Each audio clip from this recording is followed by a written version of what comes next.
Bienvenidos nuevamente a este su podcast, El Escritorio de Luis, en el cual contamos la realidad a través del derecho. Ha sido impresionante esta quinta temporada con todos los invitados que nos han estado acompañando y déjenme decirles que hoy tengo una invitada de lujo que me complace presentarles y es la doctora Lina María Euse Torres. Llega un espacio para que aprendas esos derechos con los que cuentas. Y nadie dijo que es aburrido, yo creo que te divertirá. El escritorio de Luis. Con Luis Sandoval. Bienvenido, doctora, ¿cómo está? Hola Luis, muchas gracias por la invitación, estoy muy bien. Hombre, muy contento de estar acá, gracias por abrir el espacio, por recibirnos acá en su espacio y sobre todo por tener esta buena disposición hacia la entrevista. La temática sobre todo creo que es necesario conversarla. Es un tema, yo siento que es el espíritu muchas veces del juicio y del proceso penal, el tema probatorio, del cual hemos hablado en algunos momentos acá en el podcast. Vamos a hablar sobre debido proceso probatorio y al ser este tema tan fundamental, tiene origen constitucional, pero también tiene nexos con el tema de convencionalidad. Por supuesto. Creo que es un buen punto de partida que comencemos hablando sobre el tema de convencionalidad y que nos cuente un poco cómo se debería aplicar la convencionalidad en el debido proceso probatorio dentro del sistema penal colombiano. Antes de contestarte esa pregunta, me surgió la necesidad de retomar una parte que acabas de decir, y es que el tema probatorio es tan fundamental y hay un aforismo que dice, dame las pruebas y te daré el derecho. Claro. Entonces, las pruebas son prácticamente el marco del derecho penal y pues del derecho procesal penal.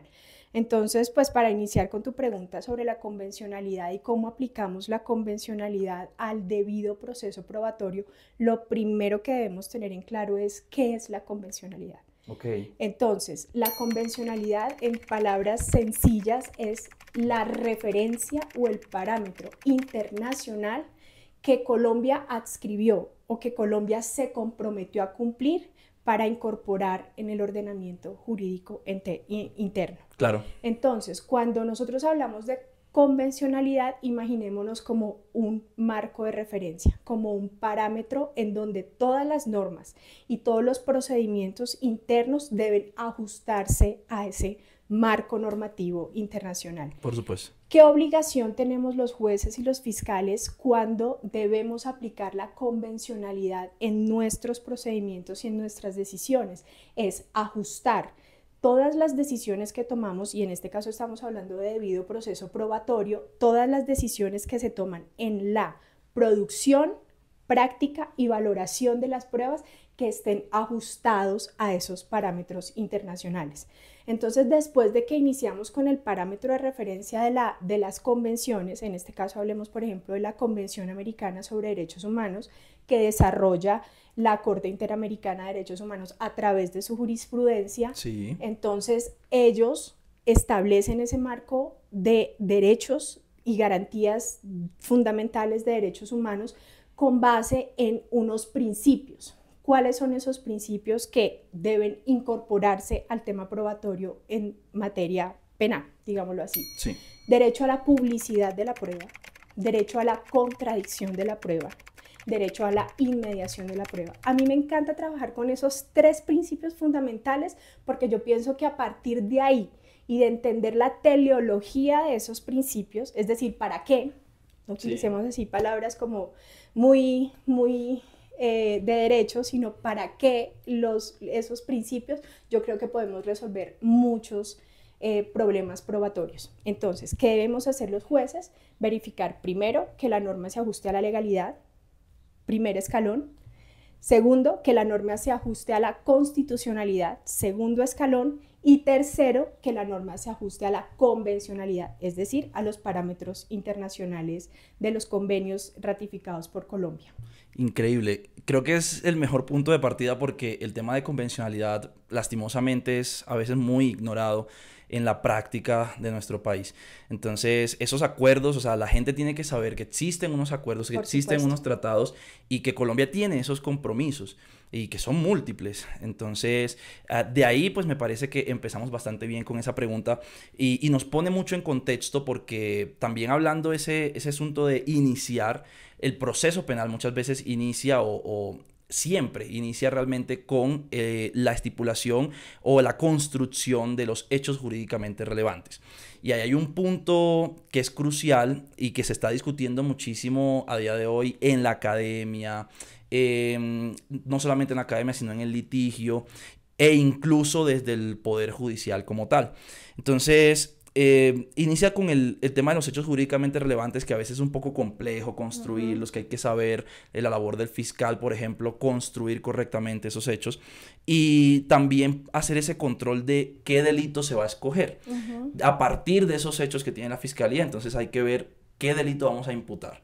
Esa persona que cometió una conducta punible, ¿qué vamos a hacer? ¿Qué delito le vamos a enrostrar, por decirlo así?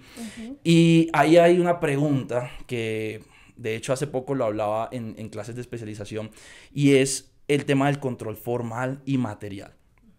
Hay mucho debate frente al tema, pero quisiera que usted nos contestara sobre ese punto. Y es, ¿considera que el juez de control de garantía, sobre todo, que es el primero que llega al proceso, debería realizar un control formal o material a la hora de examinar el delito escogido por la fiscalía? Bueno, como tú lo acabas de decir muy bien, ha habido un debate grande sobre la posibilidad de ejercer ese control judicial. ¿Cuál es la raíz de ese debate? Que por antonomasia, es decir, desde el minuto en el que se concibió el procedimiento penal acusatorio de la Ley 906 de 2004, se estableció que hay unos actos de parte y unos actos jurisdiccionales. Okay. La Fiscalía dejó de ser una autoridad judicial, por decirlo así, para pasar a ser una parte más dentro del proceso, un contendor dentro del proceso.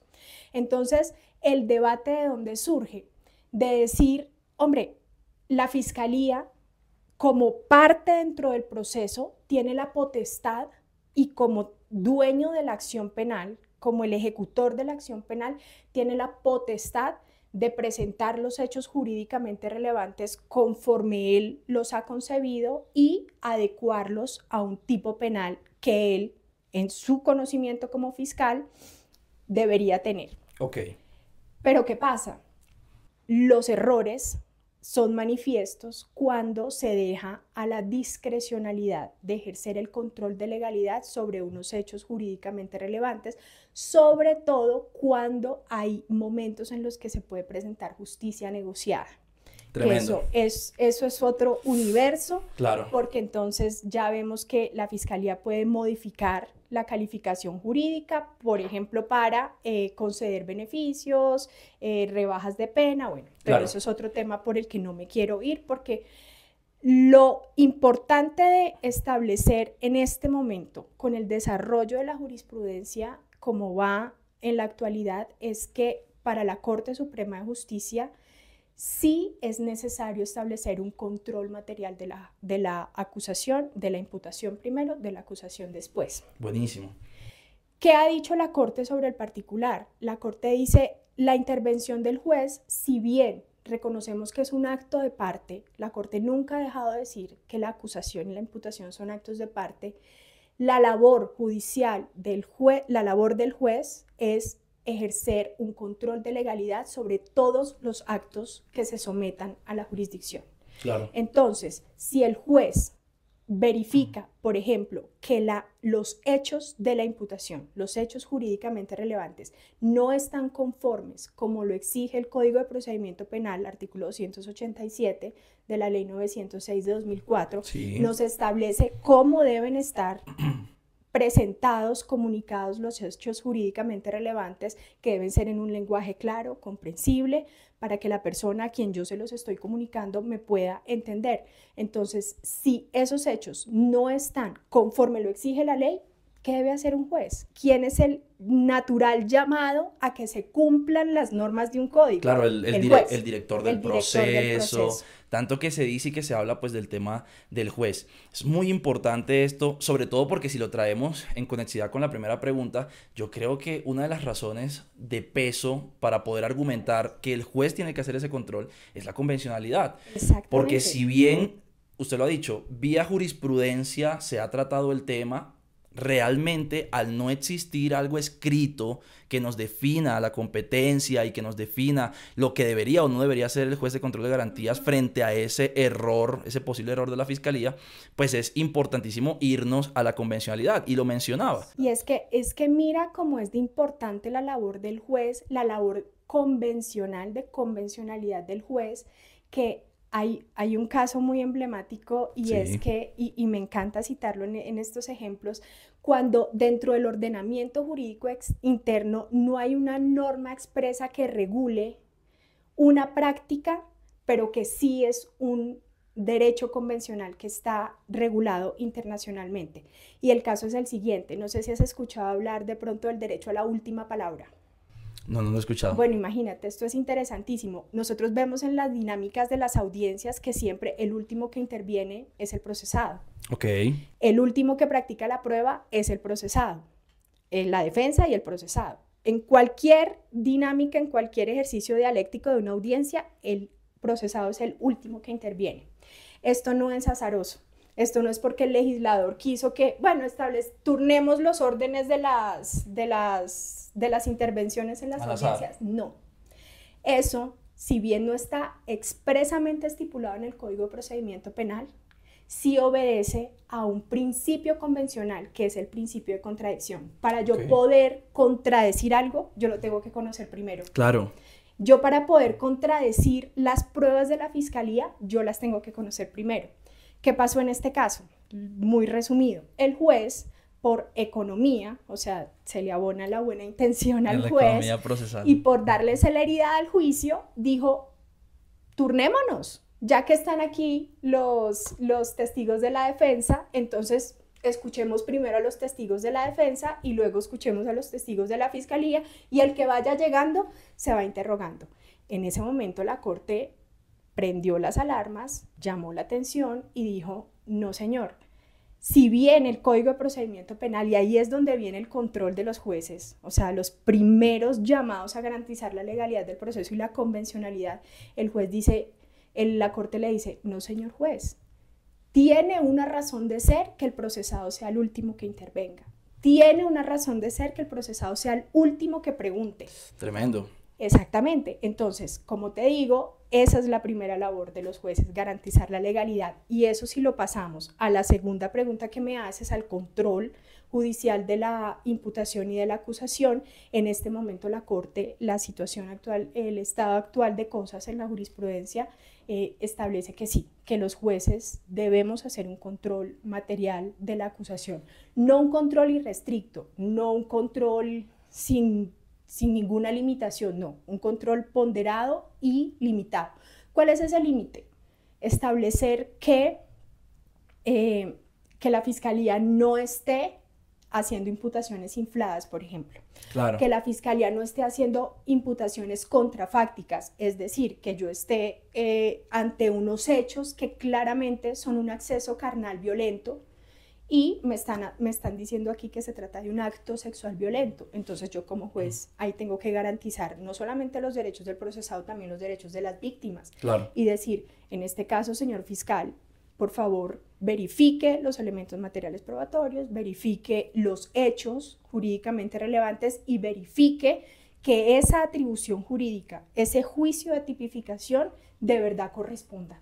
Pero entonces, ¿cuándo? Para resumir, el juez debe intervenir en el momento en el que observe alguna irregularidad, violación de garantías fundamentales, sin excederse tampoco. Perfecto, doctora.